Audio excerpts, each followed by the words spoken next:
Some time ago, each of the proto-junglist London MCs, also known as the Ragga Twins, made it clear on their far-sighted debut LP that reggae owes me money. Yet that journey into an expressive art form's past actually turned out to be a wild, itinerant ride into its junglist, post-industrial future. For as Toni Morrison, herself channeling something of William Faulkner, reminds us, the past is never past. So it has been with the writing of this novel. What began as a settling of scores with a cantankerous inner voice turned into something else entirely. It was 2013 and the voice had started up again, just after I'd made the difficult journey, in accordance with my late father's wishes, to transport his ashes back to the old country. He was a playful, open-hearted soul who had had every reason not to be, and it seemed to me for that fact alone that I owed him something more than a return trip to the Ganges. A story, perhaps, with all the trimmings. Well, here's that story, another kind of concrete. And as with most stories, a good place to start would be the beginning. London, 1977. Peace of mind had been in short supply back then too.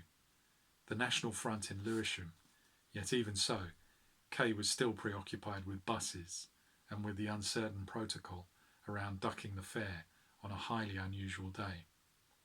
Actually, even though he'd snuck on without any intention of paying, it was still hard for him not to think of the route master without acknowledging that in some ineffable way the conductor was indeed the master of ceremonies, the ultimate arbiter of whether an incident would need to be referred on to the proper authorities or nipped in the bud.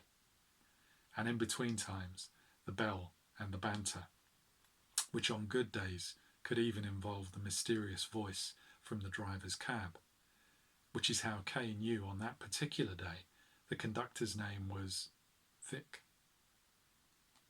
On quiet days, when everyone seemed wrapped up in the details of their own existence, the bus would make its functional way from one part of town to another, largely without comment or distraction. But the overriding feeling was one of impatience. Passengers and conductor united in their desire for as short a journey as possible, the sense that everyone had other, more pressing destinations to reach. Yet at other times, the journey itself could feel more unpredictable, as if the disparate energies of its human cargo had somehow altered the entire dynamic.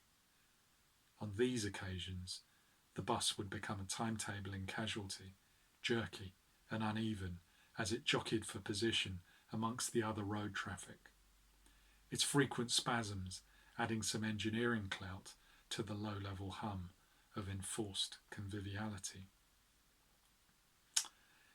Kay found himself on a bus in another part of the borough the day that the front, which basically meant the cops and a few North Kent diehards, had tried to march through the area.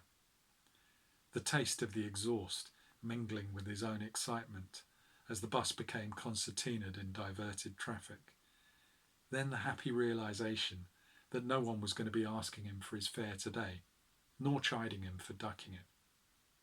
Oddly followed by what he'd now recognise as a kind of melancholy. Though it was only when the driver cut the engine that the real bus, its commons, sprang into life again.